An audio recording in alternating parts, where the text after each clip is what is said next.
ನಮ್ಮ ಎಲ್ಲ 9ನೇ ತರಗತಿಯ ವಿದ್ಯಾರ್ಥಿಗಳಿಗೆ ಗಣಿತ ಪಾಠಕ್ಕೆ ಸ್ವಾಗತವನ್ನು ಕೋರ್ತೇನೆ. ಈ ದಿನ ನಾನು ಭಾಗ 1ರ ಮೊದಲ ಅಧ್ಯಾಯ ಸಂಖ್ಯಾ ಪದ್ಧತಿ ಈ ಪಾಠವನ್ನು ಪ್ರಾರಂಭಿಸ್ತಾ ಇದ್ದೇನೆ. ನೀವೆಲ್ಲರೂ ನಿಮ್ಮ ನೋಟ್ಸನ್ನು ತೆಗೆದುಕೊಂಡು ವಿಡಿಯೋವನ್ನು ಬೇಕಾದಲ್ಲಿ ನಿಲ್ಲಿಸಿ ನೋಟ್ಸನ್ನು ನಾನು ಹೇಗೆ ಬರಿತಾ ಹೋಗ್ತೇನೋ ಹಾಗೆ ಬರಿತಾ ಹೋಗಿ ಮಕ್ಕಳೇ. ಹಾಗಾದರೆ ಪಾಠವನ್ನು ಪ್ರಾರಂಭ ಮಾಡೋಣ. ಸಂಖ್ಯಾ ಪದ್ಧತಿ. ನೀವು 8ನೇ ತರಗತಿಯಲ್ಲಿ ಕಲಿತಿರುವಂತಹ ವಿವಿಧ ಸಂಖ್ಯಾ ಗಣಗಳನ್ನು ನೆನಪಿಸಿ ಮಕ್ಕಳೇ. ಮೊದಲನೇದಾಗಿ ಸ್ವಾಭಾವಿಕ ಸಂಖ್ಯಾಗಣ. ಏನು ಸ್ವಾಭಾವಿಕ ಸಂಖ್ಯೆಗಳು ಅಂತ ಹೇಳಿದರೆ ಬರ್ಕೊಳ್ಳಿ. ಸ್ವಾಭಾವಿಕ ಸಂಖ್ಯೆಗಳು 1ರಿಂದ ಪ್ರಾರಂಭವಾಗುವ ಎಲ್ಲ ಎಣಿಕೆ ಸಂಖ್ಯೆಗಳನ್ನು ಏನಂತ ಕರಿತೇವೆ? ಸ್ವಾಭಾವಿಕ ಸಂಖ್ಯೆಗಳು ಅಂತ ಕರಿತೇವೆ. 1ರಿಂದ ಪ್ರಾರಂಭವಾಗುವ ಎಲ್ಲ ಎಣಿಕೆ ಸಂಖ್ಯೆಗಳು. ಯಾವುದೆಲ್ಲ ಎಣಿಕೆ ಸಂಖ್ಯೆಗಳು ಹಾಗಾದರೆ? 1, 2, 3, 4, 5 ಇತ್ಯಾದಿ. ಈ ಸ್ವಾಭಾವಿಕ ಸಂಖ್ಯಾಗಣವನ್ನು ಇಂಗ್ಲೀಷಲ್ಲಿ ನಾವು ನ್ಯಾಚುರಲ್ ನಂಬರ್ ಅಂತ ಕರಿತೇವೆ. ಹಾಗಾಗಿ n ಎಂಬ ಸಂಕೇತದಿಂದ ಸೂಚಿಸ್ತೇವೆ. ಇದನ್ನೇ ಈ ಸ್ವಾಭಾವಿಕ ಸಂಖ್ಯಾಗಣವನ್ನು ಅಥವಾ ಯಾವುದೇ ಸ್ವಾಭಾವಿಕ ಸಂಖ್ಯೆಯನ್ನು ನಾವು ಸಂಖ್ಯಾ ರೇಖೆಯ ಮೇಲೆ ಹೇಗೆ ಪ್ರತಿನಿಧಿಸ್ಬೋದು ಅನ್ನೋದನ್ನು ನೋಡೋಣ.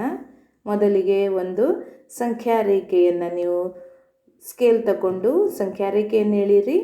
ಇಲ್ಲಿ ನಾನು ಸ್ವಾಭಾವಿಕ ಸಂಖ್ಯೆಗಳನ್ನು ನಿರ್ದಿಷ್ಟ ಅಂತರದಲ್ಲಿ ಅನುಕ್ರಮವಾಗಿ ಗುರುತಿಸ್ತಾ ಹೋಗ್ತೇನೆ. ಆರಂಭದ ಸಂಖ್ಯೆ ಯಾವುದು? 1, 2, 3, 4, 5 ಇತ್ಯಾದಿ. ಇದೆಲ್ಲ ಏನು? ಸ್ವಾಭಾವಿಕ ಸಂಖ್ಯಾಗಣ. ಇದು ಅರ್ಥ ಆಯ್ತಾ ಮಕ್ಕಳೇ? ಸ್ವಾಭಾವಿಕ ಸಂಖ್ಯಾಗಣ. ಸರಿ, ಇನ್ಯಾವ ಸಂಖ್ಯಾಗಣಗಳನ್ನು ನೀವು ಪರಿಚಯ ಮಾಡ್ಕೊಂಡಿದ್ದೀರಿ? ಎರಡನೇದು ಪೂರ್ಣ ಸಂಖ್ಯೆಗಳು. 0 ಮತ್ತು ಎಲ್ಲ ಸ್ವಾಭಾವಿಕ ಸಂಖ್ಯೆಗಳನ್ನು 0 ಮತ್ತು ಎಲ್ಲ ಸ್ವಾಭಾವಿಕ ಸಂಖ್ಯೆಗಳನ್ನು ನಾವು ಪೂರ್ಣ ಸಂಖ್ಯೆಗಳು ಅಂತ ಕರಿತೇವೆ. ಬರ್ಕೊಳ್ಳಿ. 0 ಮತ್ತು ಎಲ್ಲ ಸ್ವಾಭಾವಿಕ ಸಂಖ್ಯೆಗಳನ್ನು ಪೂರ್ಣ ಸಂಖ್ಯೆಗಳು ಎನ್ನುವರು.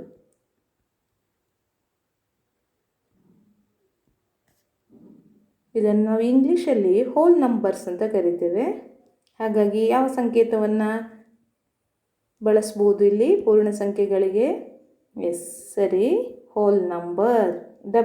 ಕ್ಯಾಪಿಟಲ್ W ಎಂಬ ಸಂಕೇತದಿಂದ ಪೂರ್ಣ ಸಂಖ್ಯೆಗಳ ಗಣವನ್ನು ಸೂಚಿಸ್ತೇವೆ.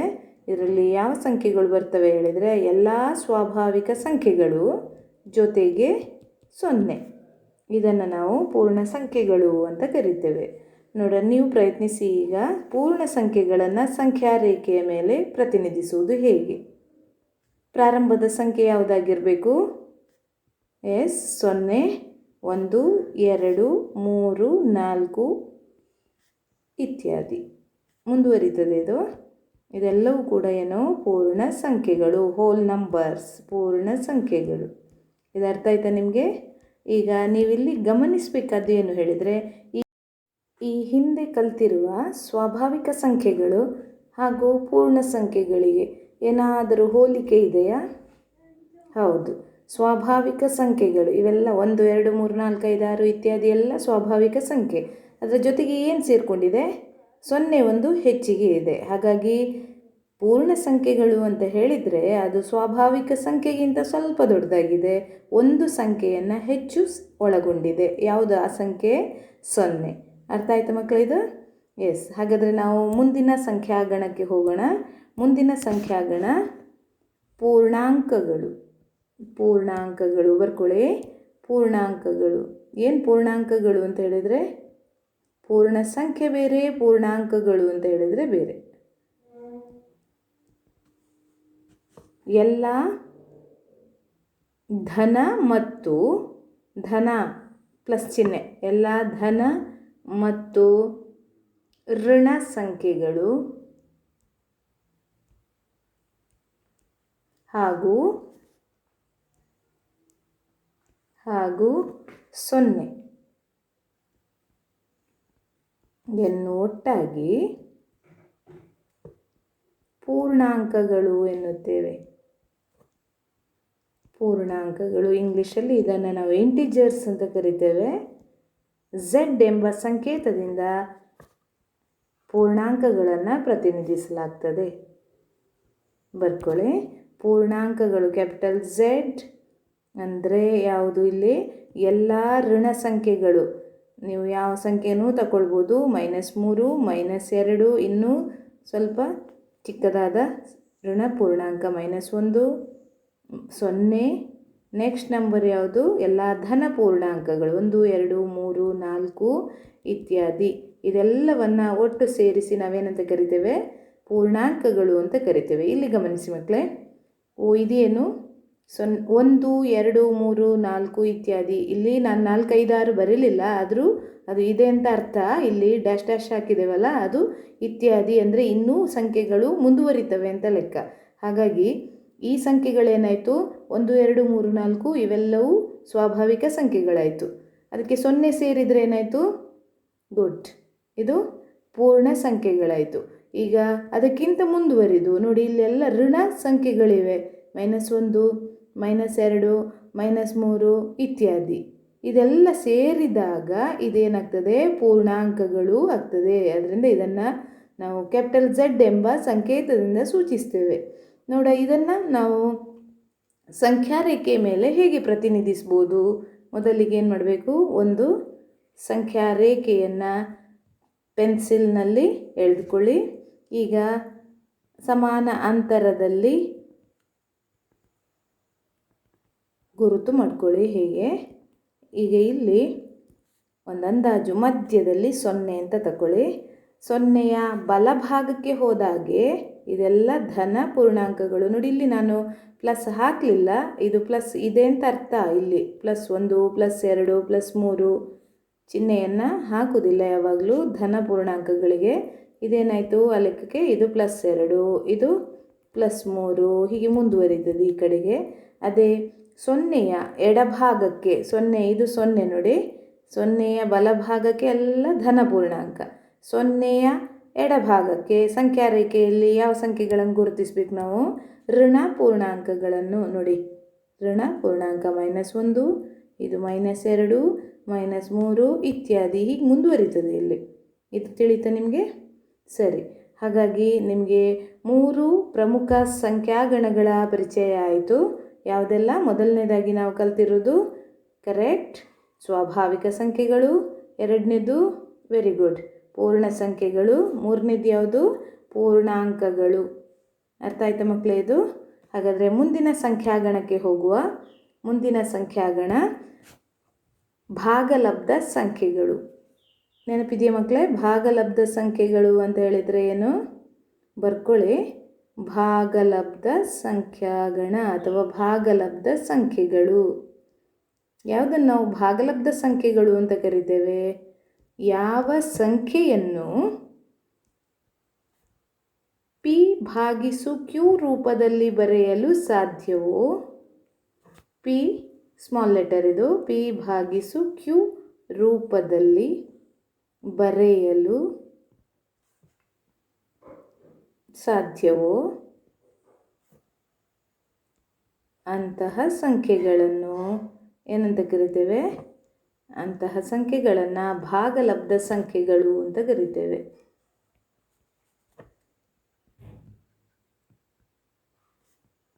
ಇದನ್ನು ಇಂಗ್ಲೀಷಲ್ಲಿ ಕೋಶೆಂಟ್ ಅಂತ ಕರಿತೇವೆ.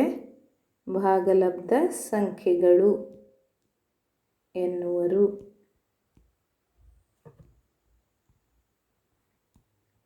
ಹಾಗಾಗಿ ಇದನ್ನು ಕ್ಯಾಪಿಟಲ್ Q ಎಂಬ ಸಂಕೇತದಿಂದ ಸೂಚಿಸ್ತೇವೆ. Q ಅಂತ ಹೇಳಿದರೆ ಇದರಲ್ಲಿ ಎಲ್ಲ P/Q ರೂಪದಲ್ಲಿ ಬರೆಯಬಹುದಾದಂತಹ ಸಂಖ್ಯೆಗಳು ಇರ್ತವೆ. ಇಲ್ಲಿ ಒಂದು ನಿಬಂಧನೆ ಇದೆ, ಅದನ್ನು ಬರ್ಕೊಳ್ಳಿ ಮಕ್ಕಳೇ. P/Q ರೂಪದಲ್ಲಿ ಇರಬೇಕು ಅಂದರೆ ಇಲ್ಲಿ ಭಿನ್ನರಾಶಿ ರೂಪ ಅಂತ ಅರ್ಥ ಆಯಿತು. ಯಾವುದೇ ಸಂಖ್ಯೆಯನ್ನು ಭಿನ್ನರಾಶಿ ರೂಪದಲ್ಲಿ ಬರೀಲಿಕ್ಕಾದರೆ ಅದು ಭಾಗಲಬ್ಧ ಸಂಖ್ಯೆ. ಈಗ ಇಲ್ಲಿ ಛೇದವನ್ನು ಗಮನಿಸಿ. ಛೇದ ಏನಾಗಿದೆ?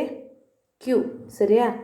ಈಗ ಇಲ್ಲೊಂದು ಕಂಡೀಷನ್ ಇದೆ ಅಥವಾ ಒಂದು ಷರತ್ತು ಇದೆ, ನಿಬಂಧನೆ. ಅದೇನು ಅಂತ ಹೇಳಿದರೆ, ಯಾವುದೇ ಕಾರಣಕ್ಕೆ ಇಲ್ಲಿ ನಾವು ಬರೆಯುವಂತಹ ಸಂಖ್ಯೆ ಪಿ ಅಥವಾ ಕ್ಯೂ ಇದೆಯಲ್ಲ, ಇದು ಬ್ರ್ಯಾಕೆಟ್ನಲ್ಲಿ ಬರೀತೇನೆ ನಾನು, ಪಿ ಕ್ಯೂ ಯಾವಾಗಲೂ ಪೂರ್ಣಾಂಕಗಳೇ ಆಗಿರಬೇಕು. ಗಣ ಝಡ್ಡಿಗೆ ಸೇರಿರಬೇಕು, ಪೂರ್ಣಾಂಕಗಳಾಗಿರಬೇಕು. ಮತ್ತೊಂದು ಕಂಡೀಷನ್ ಏನು ಅಂತ ಹೇಳಿದರೆ, ಛೇದ ಕ್ಯೂ ಅನ್ನುವುದು 0 ಆಗಿರಬಾರದು. ಕ್ಯೂ ಯಾವುದೇ ಕಾರಣಕ್ಕೆ 0 ಆಗಿರಕೂಡದು. ಇದು ಅದರ ಒಂದು ಷರತ್ತು. ಅರ್ಥ ಆಯ್ತಾ? ಭಾಗಲಬ್ಧ ಸಂಖ್ಯಾಗಣ ಆಗಬೇಕಾದ್ರೆ ಅಥವಾ ಸಂಖ್ಯೆಗಳಾಗಬೇಕಾದ್ರೆ ಛೇದ ಯಾವತ್ತಿಗೂ 0 ಆಗಿರಕೂಡದು. ಅಂದರೆ ಯಾವ ಸಂಖ್ಯೆಗಳು ಬರ್ಬೋದು ಇದರಲ್ಲಿ? ಎಲ್ಲ ನೋಡಿ, ನಾನು ಋಣ ಪೂರ್ಣಾಂಕಗಳನ್ನು ಬರೆದ ರೀತಿಯಲ್ಲಿ ಎಲ್ಲ ಈ ಕಡೆಗೆ ಋಣ ಭಾಗಲಬ್ಧ ಸಂಖ್ಯೆಗಳನ್ನು ಬರಿತೇನೆ. -3/2 ನೀವು ಯಾವ ಸಂಖ್ಯೆಯನ್ನು ಬೇಕಾದರೂ ತಗೊಳ್ಬೋದು, ಅದರಲ್ಲಿ ಛೇದ ಅಂಶ ಬಂದರೆ ಆಯಿತು. ಈ ರೀತಿ ನಾನು ಬರಿತಾ ಹೋದರೆ ನೋಡಿ 0 ಕೂಡ ಬರ್ಬೋದು. ಆಮೇಲೆ ಯಾವುದೇ ದಶಮಾಂಶ ಸಂಖ್ಯೆಯನ್ನು ಬರಿಬೋದು. ಈ ರೀತಿಯಲ್ಲಿ ಯಾವುದೇ ಸಂಖ್ಯೆಯನ್ನು ತಗೊಳ್ಬೋದು. 4ನೇ 3 ನೀವು ಯಾವುದು ಬೇಕಾದರೂ ತಗೊಳ್ಳಿ. ಅಂದರೆ ಭಿನ್ನರಾಶಿ ರೂಪದಲ್ಲಿ ಇರ್ಬೋದು ಅಥವಾ ಅದನ್ನು ದಶಮಾಂಶ ರೂಪದಲ್ಲಿಯೂ ಬರೀಬೋದು. ಇಂತಹ ಸಂಖ್ಯೆಗಳನ್ನು ನಾವೇನಂತ ಕರಿತೇವೆ? ಭಾಗಲಬ್ಧ ಸಂಖ್ಯೆಗಳು ಅಂತ ಕರಿತೇವೆ. ಅರ್ಥ ಆಯ್ತಾ? ಇದನ್ನು ನಾವೀಗ ಸಂಖ್ಯಾ ರೇಖೆಯಲ್ಲಿ ಪ್ರತಿನಿಧಿಸುವ. ಸ್ಕೇಲ್ ತಗೊಂಡು ಒಂದು ಸಂಖ್ಯಾ ರೇಖೆಯನ್ನು ಬರೀರಿ. ಈಗ ಇಲ್ಲಿ ಕೂಡ ಮಧ್ಯದಲ್ಲಿ 0ಯನ್ನು ಬರೀರಿ. ಈ 0ಯನ್ನು ನಾನು 0/5 ಅಂತ ಬರಿಬೋದಾ? P/Q ರೂಪದಲ್ಲಿ ಬರಿಬೋದು. ಯಾವುದೇ ಸಂಖ್ಯೆಯನ್ನು ಅಂದರೆ 0ಯನ್ನು ಛೇದ ಯಾವುದು ಹಾಕಿದ್ರೂ ಕೂಡ ಅದರ ಬೆಲೆ 0. ಇದರ ಮುಂದಕ್ಕೆ ಹೋದ ಹಾಗೆಯೇ ಭಿನ್ನರಾಶಿಯನ್ನು ತಗೊಳ್ಬೋದು ಅಥವಾ ದಶಮಾಂಶ ಸಂಖ್ಯೆಯನ್ನು ತಗೊಳ್ಬೋದು. ನಾನಿಲ್ಲಿ 0.5 ಅಂತ ಬರಿತೇನೆ. 0.5 ಅಂತ ಹೇಳಿದರೆ ಇದರ ದಶಮಾಂಶ ರೂಪ ಏನು? 2ನೇ 1. ಹೌದಾ? 0.5ರ ದಶಮಾಂಶ ರೂಪ 0.5, ಇದರ ಭಿನ್ನರಾಶಿ ರೂಪ ಏನಾಗ್ತದೆ? 10ನೇ 5 ಹೇಳ್ಬೋದು ಅಥವಾ ನಾವು 2ನೇ 1 ಅಂತಲೂ ಹೇಳ್ಬೋದು. ಹಾಗೆಯೇ ಬೇರೆ ನಾನು ಯಾವುದು ಭಿನ್ನರಾಶಿ ಅಥವಾ ಭಾಗಲಬ್ಧ ಸಂಖ್ಯೆಯನ್ನೇ ಮುಂದುವರಿಸ್ಕೊಂಡು ಹೋಗ್ತೇನೆ. 3ನೇ 4 1 ಬರಿಬೋದು, 2 ಕೂಡ ಬರಿಬೋದು ಅಥವಾ 1 4ನೇ 1, ಹೀಗೆ ಯಾವುದೇ ಸಂಖ್ಯೆ ಬರೀರಿ. ಆದರೆ ಅದನ್ನು ನಮಗೆ P/Q ರೂಪದಲ್ಲಿ ವ್ಯಕ್ತಪಡಿಸಲಿಕ್ಕೆ ಸಾಧ್ಯ ಆಗಬೇಕು. ಅಂತಹ ಸಂಖ್ಯೆಗಳಿಗೆ ನಾವು ಭಾಗಲಬ್ಧ ಸಂಖ್ಯೆಗಳು ಅಂತ ಕರಿತೇವೆ. ನಾನು ಈ ಕಡೆಗೆ ಬರ್ತೇನೆ. 0ಯಿಂದ ಈಚೆಗೆ ಬಂದ ಹಾಗೆ ಎಲ್ಲ ಋಣ ಭಾಗಲಬ್ಧ ಸಂಖ್ಯೆಗಳು ಬರಿತಾ ಹೋಗ್ಬೋದು. -1.5 ಇದನ್ನು ನಾನು -2ನೇ 1 ಅಂತಲೂ ಹೇಳ್ಬೋದು. ನೋಡಿ, ಪ್ರತಿನಿಧಿಸ್ಲಿಕ್ಕೆ ಆಗ್ತದೆ ನನಗೆ P/Q ರೂಪದಲ್ಲಿ ಇದನ್ನು. ಅರ್ಥ ಆಯ್ತಾ? ಅದರಿಂದ ಇದು ಭಾಗಲಬ್ಧ ಸಂಖ್ಯಾಗಣ ಅನ್ನೋದು ಇದುವರೆಗೆ ಕಲಿತಿರುವ ಎಲ್ಲ ಸಂಖ್ಯಾಗಣಕ್ಕಿಂತ ಸ್ವಲ್ಪ ದೊಡ್ಡ ಸಂಖ್ಯಾಗಣ ಆಗಿದೆ. ಹಾಗಾಗಿ ನಾವು ಇವತ್ತು ಕಲಿತಿರುವಂತಹ ಒಟ್ಟು 4 ಸಂಖ್ಯಾಗಣಗಳನ್ನು ನೆನಪಿಸಿಕೊಂಡು ಹೋಗಿ. ಮೊದಲಿಗೆ ಅತ್ಯಂತ ಚಿಕ್ಕ ಸಂಖ್ಯಾಗಣ ಯಾವುದು? Yes, correct. ಸ್ವಾಭಾವಿಕ ಸಂಖ್ಯಾಗಣ. ಅದರ ಮೇಲೆ ಸ್ವಲ್ಪ ದೊಡ್ಡದು 0 1 ಸೇರಿಸಿದಾಗ ಯಾವುದಾಯಿತು? ಪೂರ್ಣಾಂಕಗಳ ಗಣ ಆಯಿತು. ಇನ್ನು ಋಣ ಪೂರ್ಣ ಸಂಖ್ಯೆಗಳನ್ನು ಸೇರಿಸಿದರೆ ಆಗದೇನಾಯಿತು? ಪೂರ್ಣಾಂಕಗಳು, ಪೂರ್ಣ ಸಂಖ್ಯೆಗಳು, ಆಮೇಲೆ ಪೂರ್ಣಾಂಕಗಳು, ನಂತರ ಬರುವಂಥದ್ದು ಭಾಗಲಬ್ಧ ಸಂಖ್ಯಾಗಣ. ಈ ಭಾಗಲಬ್ಧ ಸಂಖ್ಯಾಗಣಗಳಲ್ಲಿ ನೋಡಿ, ಸ್ವಾಭಾವಿಕ ಸಂಖ್ಯೆಗಳು ಇವೆಯಾ? ಇದೆ, ಕರೆಕ್ಟಾ? 1 ಇಲ್ಲಿ ನಾನು 2 ಬರಿಬೋದು. 2ನ್ನು ಹೇಗೆ ಬರಿಬೋದು? 2/1 ಅಂತ ಬರಿಬೋದಾ? P/Q ರೂಪದಲ್ಲಿ ಆಗ್ತದೆ. ಯಾವುದೇ ನಂಬರ್ ತಗೊಳ್ಳಿ, ಪೂರ್ಣ ಸಂಖ್ಯೆಗಳನ್ನು ಅಥವಾ ಪೂರ್ಣಾಂಕಗಳನ್ನು ತಗೊಳ್ಳಿ, ಅದಕ್ಕೆ ಛೇದ 1 ಅಂತ ಹಾಕಿದರೆ ಅದೇನಂತ ಅರ್ಥ? ಭಾಗಲಬ್ಧ ಸಂಖ್ಯೆ ಆಯಿತು. ಈಗ ಉದಾಹರಣೆಗೆ ನಿಮ್ಮ ರೋಲ್ ನಂಬರ್ 23 ಇದೆ ಅಂತ ಇಟ್ಕೊಳ್ಳಿ. ಅವನು ರೋಲ್ ನಂಬರ್ 23 ಬರೆಯುವಾಗ 23/1 ಅಂತ ಬರಿಬೋದು. ಹಾಗಾಗಿ ಅದೇನಾಯಿತು? ಭಾಗಲಬ್ಧ ಸಂಖ್ಯೆಯೇ ಆಯಿತು. ಆದ್ದರಿಂದ ಭಾಗಲಬ್ಧ ಸಂಖ್ಯೆಗಳು ಅಂತ ಹೇಳುವಾಗ ಇದರ ವ್ಯಾಪ್ತಿ ತುಂಬ ದೊಡ್ಡದಾಗ್ತದೆ. ಅದು ಸ್ವಾಭಾವಿಕ ಸಂಖ್ಯೆಗಳನ್ನು ಒಳಗೊಂಡಿದೆ. ಜೊತೆಗೆ ಇಲ್ಲಿ ಬರುವ ಸಂಖ್ಯೆ 0 ಅಂತ ಬರೆದಿದೆ. ಅದನ್ನು ನಾನು 0ನ್ನು 0/5 ಅಂತ ಬರೆದೆ. 0/5 ಅಂತ ಹೇಳಿದ್ರೇನು, ಅದರ ಬೆಲೆ 0. 0/10 ಬರೀರಿ, 0/1000 ಬರೀರಿ, ಅದರ ಬೆಲೆ 0. ಹಾಗಾಗಿ ಅದು ಪೂರ್ಣ ಸಂಖ್ಯೆಯೂ ಹೌದು, ಭಾಗಲಬ್ಧ ಸಂಖ್ಯೆ ಅನ್ನೋದು ಪೂರ್ಣ ಸಂಖ್ಯೆಯೂ ಹೌದು. ಜೊತೆಗೆ ಅದು ನೋಡಿ ಋಣ ಪೂರ್ಣ ಸಂಖ್ಯೆಗಳನ್ನು ಹೊಂದಿದೆ. ಇಲ್ಲಿ -1 ಪೂರ್ಣಾಂಕಗಳು, -2 ಸರಿಯಾ. ಹಾಗಾಗಿ ಭಾಗಲಬ್ಧ ಸಂಖ್ಯಾಗಣದ ವ್ಯಾಪ್ತಿ ದೊಡ್ಡದಾಗಿದೆ. ಉಳಿದ ಸಂಖ್ಯಾಗಣಗಳಿಗಿಂತ ಭಾಗಲಬ್ಧ ಸಂಖ್ಯಾಗಣದ ವ್ಯಾಪ್ತಿ ಸ್ವಲ್ಪ ದೊಡ್ಡದಾಗಿದೆ. ಇದಿಷ್ಟು ನಾನು ನಿಮಗೆ ಅರ್ಥ ಆಯಿತು ಅಂತ ಭಾವಿಸ್ತೇನೆ. ಇನ್ನು ಮುಂದಿನ ಭಾಗದಲ್ಲಿ ನಾವು ಕೆಲವೊಂದು ಸಮಸ್ಯೆಗಳನ್ನು ಬಿಡಿಸ್ತಾ ಹೋಗುವ, ಸರಳವಾದ ಲೆಕ್ಕಗಳನ್ನು ಬಿಡಿಸ್ಕೊಂಡು ಹೋಗುವ. ಮಕ್ಕಳೇ, ಈ ಪ್ರಶ್ನೆಯನ್ನು ಬರ್ಕೊಳ್ಳಿ. 0 ಒಂದು ಭಾಗಲಬ್ಧ ಸಂಖ್ಯೆಯೇ? ನಿಮ್ಮ ಉತ್ತರವನ್ನು ಸಮರ್ಥಿಸಿ. 0 ಭಾಗಲಬ್ಧ ಸಂಖ್ಯೆ ಆಗ್ತದಾ? ಭಾಗಲಬ್ಧ ಸಂಖ್ಯೆ ಅಂದರೆ ಏನು? ಯಾವ ಸಂಖ್ಯೆಯನ್ನು p/q ರೂಪದಲ್ಲಿ ವ್ಯಕ್ತಪಡಿಸಲು ಸಾಧ್ಯವೋ ಅಂತಹ ಸಂಖ್ಯೆಯನ್ನು ಭಾಗಲಬ್ಧ ಸಂಖ್ಯೆ ಅಂತ ಕರಿತೇವೆ. ಹಾಗಾದರೆ 0ಯನ್ನು ನಾವು p/q ರೂಪದಲ್ಲಿ ಬರಿಬೋದಾ? ಎಸ್, ಸಾಧ್ಯ ಇದೆ. ಆದ್ದರಿಂದ 0 ಒಂದು ಭಾಗಲಬ್ಧ ಸಂಖ್ಯೆಯಾಗಿದೆ. ಬರ್ಕೊಳ್ಳಿ, 0 ಒಂದು ಭಾಗಲಬ್ಧ ಸಂಖ್ಯೆಯಾಗಿದೆ.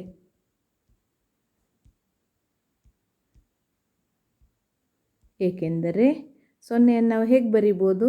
ಏಕೆಂದರೆ ಹೀಗೆ ಹಾಕ್ಕೊಳ್ಳಿ, 3 ಡಾಟ್.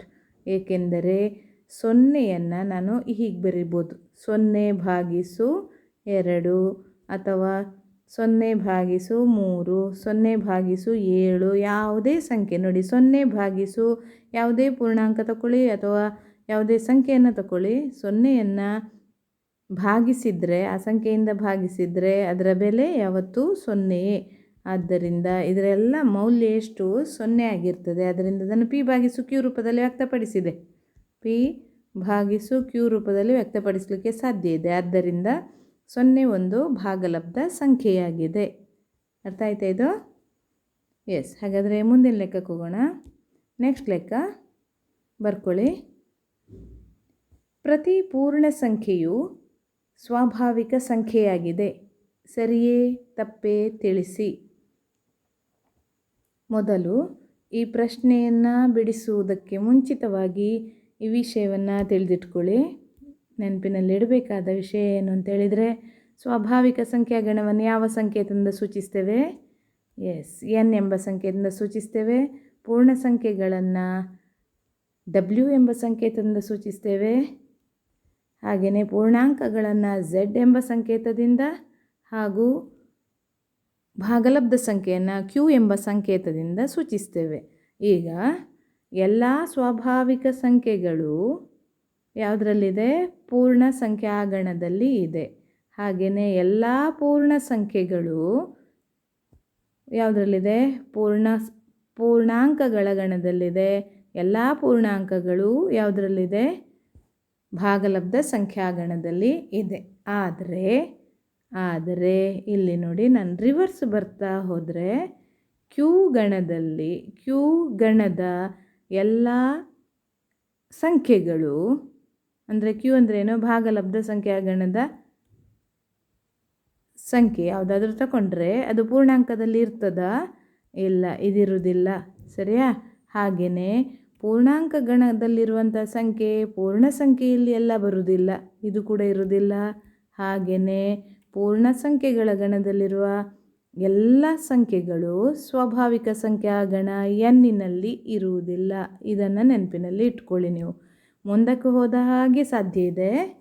ಅಂದರೆ ಇಲ್ಲಿ ನೋಡಿ, ಎನ್ ಯಾವುದರಲ್ಲಿದೆ? ಡಬ್ಲ್ಯೂ ಗಣದಲ್ಲಿದೆ. ಡಬ್ಲ್ಯೂ ಅಲ್ಲಿರುವುದೆಲ್ಲವೂ ಝೆಡ್ನಲ್ಲಿದೆ. ಝೆಡ್ನಲ್ಲಿರುವುದೆಲ್ಲವೂ ಭಾಗಲಬ್ಧ ಸಂಖ್ಯಾಗಣ ಕ್ಯೂನಲ್ಲಿ ಇದೆ. ಆದರೆ ಕ್ಯೂನಲ್ಲಿ ಇರುವುದೆಲ್ಲವೂ ಝೆಡ್ಡಲ್ಲಿ ಇರಬೇಕು ಅಂತ ಇಲ್ಲ. ಝೆಡ್ನಲ್ಲಿರುವುದೆಲ್ಲವೂ ಡಬ್ಲ್ಯೂನಲ್ಲಿ ಇರಬೇಕು ಅಂತ ಇಲ್ಲ. ಡಬ್ಲ್ಯೂ ಗಣದಲ್ಲಿರುವಂಥದ್ದೆಲ್ಲವೂ ಸ್ವಾಭಾವಿಕ ಸಂಖ್ಯಾಗಣದಲ್ಲಿ ಇರಬೇಕು ಅಂತ ಏನೂ ಇಲ್ಲ. ಇದನ್ನು ನೀವು ಗಮನದಲ್ಲಿಟ್ಕೊಂಡ್ರೆ, ನೆನಪಿನಲ್ಲಿಟ್ಕೊಂಡ್ರೆ ನಮ್ಮ ಮುಂದಿನ ಪ್ರಶ್ನೆಗಳನ್ನು ಉತ್ತರಿಸುವುದು ಸುಲಭ. ಅರ್ಥ ಆಯ್ತಾ? ಈಗ ಈ ಲೆಕ್ಕ ಏನು ಹೇಳಿದೆ? ಪ್ರತಿ ಪೂರ್ಣ ಸಂಖ್ಯೆಯು ಸ್ವಾಭಾವಿಕ ಸಂಖ್ಯೆಯಾಗಿದೆ. ಹೌದಾ? ಎಲ್ಲಿದೆ ಪ್ರತಿ ಪೂರ್ಣ ಸಂಖ್ಯೆ? ಪೂರ್ಣ ಸಂಖ್ಯೆ ಅಂದರೆ ಡಬ್ಲ್ಯೂ. ಪ್ರತಿ ಪೂರ್ಣ ಸಂಖ್ಯೆಯು ಸ್ವಾಭಾವಿಕ ಸಂಖ್ಯೆಯೇ? ಹೇಳಿ. ರಿವರ್ಸ್ ನೋಡಿ, ಇದು ಮುಂದಕ್ಕೆ ಹೋದರೆ ಎಲ್ಲ ಹೌದು ಅಂತ ಹೇಳಬೇಕು. ಎಲ್ಲ ಸ್ವಾಭಾವಿಕ ಸಂಖ್ಯೆ ಪೂರ್ಣ ಸಂಖ್ಯೆ, ಎಲ್ಲ ಪೂರ್ಣ ಸಂಖ್ಯೆ ಪೂರ್ಣಾಂಕ, ಎಲ್ಲ ಪೂರ್ಣಾಂಕ ಭಾಗಲಬ್ಧ ಸಂಖ್ಯೆ. ಅದರ ರಿವರ್ಸ್ ಆರ್ಡರಲ್ಲಿ ಬಂದರೆ ಅದು ತಪ್ಪು ಅಂತ ಹೇಳಿ ಅರ್ಥ. ಅಂದರೆ ಅದು ಸಂಖ್ಯಾಗಣದಲ್ಲಿ ಇರುವುದಿಲ್ಲ. ಹಾಗಾದರೆ ಇಲ್ಲಿ ಹೇಳಿ, ಪ್ರತಿ ಪೂರ್ಣ ಸಂಖ್ಯೆ ಇಲ್ಲಿದೆ. ಎರಡನೇದು ಪ್ರತಿ ಪೂರ್ಣ ಸಂಖ್ಯೆ ಸ್ವಾಭಾವಿಕ ಸಂಖ್ಯೆಯಾ? ಫಸ್ಟ್ ಇದ್ದ? ಇದೆಲ್ಲವೂ ಈ ಗಣದಲ್ಲಿ ಇದೆಯಾ? ಇರುವುದಿಲ್ಲ, ಸಾಧ್ಯ ಇಲ್ಲ. ಯಾವುದಿಲ್ಲ ಹೇಳಿ? 0 ಅನ್ನೋದು ಪೂರ್ಣ ಸಂಖ್ಯೆ, ಆದರೆ ಅದು ಎನ್ನಲ್ಲಿ ಇಲ್ಲ. ಆದ್ದರಿಂದ ನಿಮ್ಮ ಉತ್ತರ ಏನು? ಇದು ಪ್ರಶ್ನೆ 2, ಬರ್ಕೊಳ್ಳಿ ಮಕ್ಕಳೇ. ಪ್ರಶ್ನೆ ಸಂಖ್ಯೆ 2, ಇದಕ್ಕೆ ಉತ್ತರ ಪ್ರತಿ ಪೂರ್ಣ ಸಂಖ್ಯೆಯು ಯಾವುದಲ್ಲ? ಸ್ವಾಭಾವಿಕ ಸಂಖ್ಯೆಯಾಗಿಲ್ಲ.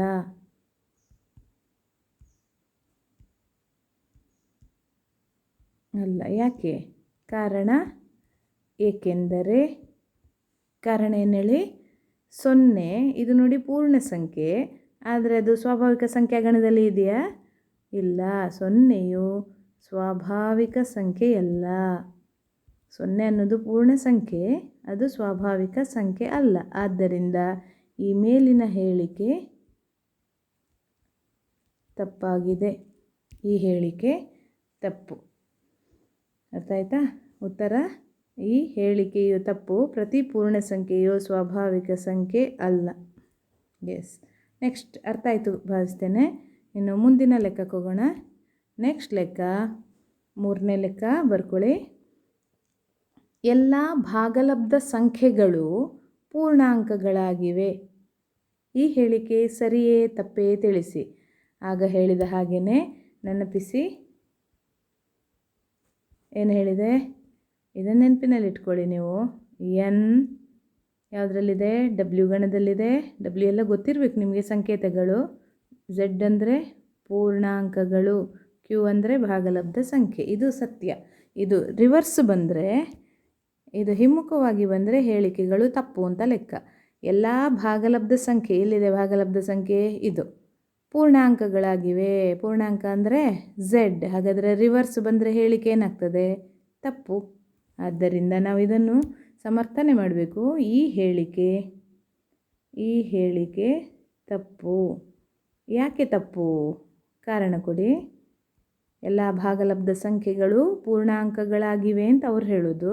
ಆದರೆ ತಪ್ಪು ಯಾಕೆ ಅಂತ ಹೇಳಿದರೆ, ಈಗ ನಾನೊಂದು ಯಾವುದಾದ್ರೂ ಒಂದು ಭಾಗಲಬ್ಧ ಸಂಖ್ಯೆಯನ್ನು ತಗೊಳ್ತೇನೆ. ಉದಾಹರಣೆಗೆ 2ನೇ 1, ಇದು ಭಾಗಲಬ್ಧ ಸಂಖ್ಯೆ. 2ನೇ 1 ಗಣ ಝೆಡ್ಡಿನಲ್ಲಿ ಇದೆಯಾ? 2ನೇ 1 ಅನ್ನುವ ಭಾಗಲಬ್ಧ ಸಂಖ್ಯೆ ಯಾವುದೇ ಭಾಗಲಬ್ಧ ಸಂಖ್ಯೆ, ನಾನೊಂದು ಉದಾಹರಣೆ ಕೊಟ್ಟದ್ದು ಮಾತ್ರ. 2ನೇ 1 ಈ ಭಾಗಲಬ್ಧ ಸಂಖ್ಯೆಯು ಯಾವುದರಲ್ಲಿಲ್ಲ? ಪೂರ್ಣಾಂಕಗಳ ಗಣದಲ್ಲಿ ಇಲ್ಲ. ಆದ್ದರಿಂದ ಇದು ಪೂರ್ಣಾಂಕವಲ್ಲ. ಅದನ್ನು ನಾನು ಸಾಂಕೇತಿಕವಾಗಿ ಹೀಗೆ ಬರಿತೇನೆ. 2ನೇ 1 ಯಾವ ಗಣದಲ್ಲಿ ಇಲ್ಲ? ಪೂರ್ಣಾಂಕಗಳ ಗಣ ಝೆಡ್ಡಿಗೆ ಸೇರಿಲ್ಲ. ಅರ್ಥ ಆಯ್ತಾ? ಇಲ್ಲಿ ನೋಡಿ, ಇದು ಸೇರಿದೆ ಅಂತ ಓದಬೇಕು. ಈ ಚಿಹ್ನೆಯನ್ನು ಸೇರಿದೆ ಅಂತ ಹೇಳ್ತೇವೆ. ಅದನ್ನು ಹೊಡೆದ್ರೆ ಅದು ಸೇರಿಲ್ಲ ಅಂತ ಆಗ್ತದೆ. ಅರ್ಥ ಆಯ್ತಾ? ಎಸ್. ನೆಕ್ಸ್ಟ್ ಮುಂದಿನ ಲೆಕ್ಕಕ್ಕೆ ಹೋಗೋಣ. ಮುಂದಿನ ಲೆಕ್ಕ ಬರ್ಕೊಳ್ಳಿ ಮಕ್ಕಳೇ. ಎಲ್ಲ ಸ್ವಾಭಾವಿಕ ಸಂಖ್ಯೆಗಳು ಪೂರ್ಣ ಸಂಖ್ಯೆಗಳಾಗಿವೆ. ಈ ಹೇಳಿಕೆ ಸರಿಯೇ ತಪ್ಪೇ ತಿಳಿಸಿ. ಹೌದಾ? ಸ್ವಾಭಾವಿಕ ಸಂಖ್ಯೆ ಪೂರ್ಣ ಸಂಖ್ಯೆ ಹೌದಾ? ಹೌದು. ಎನ್ನಿಂದ ಡಬ್ಲ್ಯೂಗೆ, ಡಬ್ಲ್ಯೂನಿಂದ ಝೆಡ್ಡಿಗೆ, ಝೆಡ್ಡಿನಿಂದ ಕ್ಯೂಗೆ ಹೇಳಿಕೆಗಳೆಲ್ಲವೂ ಸರಿಯಾಗ್ತದೆ. ಅದರಿಂದ ಸ್ವಾಭಾವಿಕ ಸಂಖ್ಯೆಗಳು ಪೂರ್ಣ ಸಂಖ್ಯೆಗಳಾಗಿವೆ. ಈ ಹೇಳಿಕೆ ಸರಿ. ಯಾಕೆ ಸರಿ? ಆನ್ಸರನ್ನು ನಾವೇನು ಮಾಡಬೇಕು? ಸರಿಯಾ ತಪ್ಪಾ ಅಂತೇಳಿ ಸಮರ್ಥನೆ ಮಾಡಬೇಕು. ಹೇಳಿಕೆ ಸರಿ. ಯಾಕೆ ಸರಿ? ಸ್ವಾಭಾವಿಕ ಸಂಖ್ಯೆಗಳೆಲ್ಲವೂ ಎಲ್ಲಿದೆ? ಪೂರ್ಣ ಸಂಖ್ಯೆಗಳ ಗಣದಲ್ಲಿ ಇದೆ. ಆದ್ದರಿಂದ ಬರೆಯುವ ಪ್ರತಿ ಸ್ವಾಭಾವಿಕ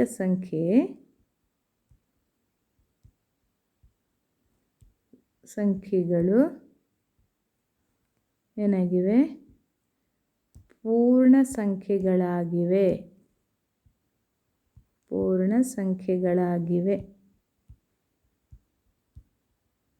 ಈಗ ಇದೇ ಉದಾಹರಣೆಯನ್ನು, ಈ ಪ್ರಶ್ನೆಯನ್ನು ರಿವರ್ಸ್ ಕೇಳಿದ್ದೆ ಅಂದರೆ ಎಲ್ಲ ಪೂರ್ಣ ಸಂಖ್ಯೆಗಳು ಸ್ವಾಭಾವಿಕ ಸಂಖ್ಯೆಗಳೇ ಅಂತ ಕೇಳಿದರೆ ಆಗ ನಮ್ಮ ಉತ್ತರ ಏನಾಗಬೇಕು? ರಿವರ್ಸ್ ಆರ್ಡರಲ್ಲಿ ಬಂದಿದೆ ನೋಡಿ. ಪೂರ್ಣ ಸಂಖ್ಯೆ W n ಆಗಲಿಕ್ಕೆ ಸಾಧ್ಯ ಇದೆಯಾ? ಇಲ್ಲ, ಎಲ್ಲವೂ ಆಗುವುದಿಲ್ಲ ಅಲ್ವಾ? ಯಾಕೆ? 0 ಪೂರ್ಣ ಸಂಖ್ಯೆ, ಆದರೆ ಅದು ಸ್ವಾಭಾವಿಕ ಸಂಖ್ಯಾ ಗಣದಲ್ಲಿ ಇಲ್ಲ. ಅದರಿಂದ ಹೀಗೂ ಒಂದು ಪ್ರಶ್ನೆಯನ್ನು ನಾವು ಬರ್ಕೊಳ್ಳುವಾಗ ಅದಕ್ಕೆ ಉತ್ತರವನ್ನು ಕಂಡುಹಿಡಿದ ಮೇಲೆ ಈ ಥರವೂ ಆಲೋಚನೆ ಮಾಡಬೇಕು. ಎಲ್ಲ ಸ್ವಾಭಾವಿಕ ಸಂಖ್ಯೆಗಳು ಪೂರ್ಣ ಸಂಖ್ಯೆ, ಆದರೆ ಎಲ್ಲ ಪೂರ್ಣ ಸಂಖ್ಯೆಗಳು ಎಲ್ಲ ಸ್ವಾಭಾವಿಕ ಸಂಖ್ಯೆಗಳಾಗಲು ಸಾಧ್ಯವಿಲ್ಲ ಅನ್ನೋದನ್ನು ಗಮನದಲ್ಲಿ ಇಟ್ಟುಕೊಳ್ಳಿ. ಅರ್ಥ ಆಯ್ತಿದು? ನೆಕ್ಸ್ಟ್ ಮುಂದಿನ ಪ್ರಶ್ನೆಗೆ ಹೋಗೋಣ. ಮುಂದಿನ ಪ್ರಶ್ನೆ ಸಂಖ್ಯೆ 5. ಎಲ್ಲ ಭಾಗಲಬ್ಧ ಸಂಖ್ಯೆಗಳು ಪೂರ್ಣ ಸಂಖ್ಯೆಗಳಾಗಿವೆ. ಈ ಹೇಳಿಕೆ ಸರಿಯೇ ತಪ್ಪೇ? ನಿಮ್ಮ ಉತ್ತರವನ್ನು ಸಮರ್ಥಿಸಿ. ಇದು ಪ್ರಶ್ನೆ ಸಂಖ್ಯೆ 6. 5. ಓಕೆ. ಎಲ್ಲ ಭಾಗಲಬ್ಧ ಸಂಖ್ಯೆಗಳು ವಾಪಸ್ ನೆನಪಿಸಿಕೊಳ್ಳಿ ಮಕ್ಕಳೇ. ಎನ್, ಎಲ್ಲ ಎನ್ ಏನಾಗಿರ್ತದೆ? ಡಬ್ಲ್ಯೂನಲ್ಲಿರ್ತದೆ. ಪೂರ್ಣ ಸಂಖ್ಯೆಗಳೆಲ್ಲವೂ ಪೂರ್ಣಾಂಕಗಳಲ್ಲಿರ್ತದೆ. ಪೂರ್ಣಾಂಕಗಳೆಲ್ಲವೂ ಭಾಗಲಬ್ಧ ಸಂಖ್ಯೆಗಳೇ ಆಗಿರುತ್ತವೆ. ಈಗ ಇಲ್ಲಿ ಪ್ರಶ್ನೆ ರಿವರ್ಸ್ ಬಂದಾಗಿದೆ.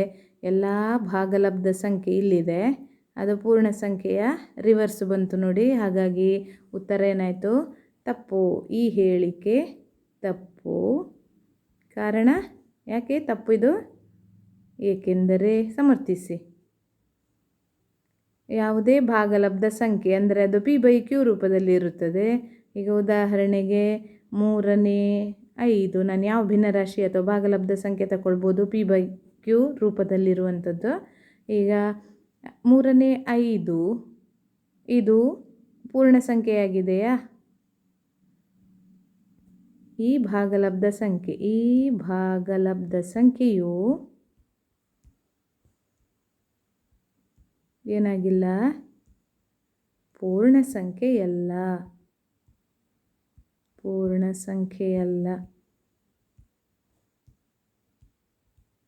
ಅಂದರೆ ಸಾಂಕೇತಿಕವಾಗಿ ಬರೆಯುವ 3/5 ಪೂರ್ಣಗಣ ಅಂದರೆ ಯಾವುದು? W ಗಣಕ್ಕೆ ಸೇರಿಲ್ಲ. ಅರ್ಥ ಆಯ್ತಾ? ಎಸ್.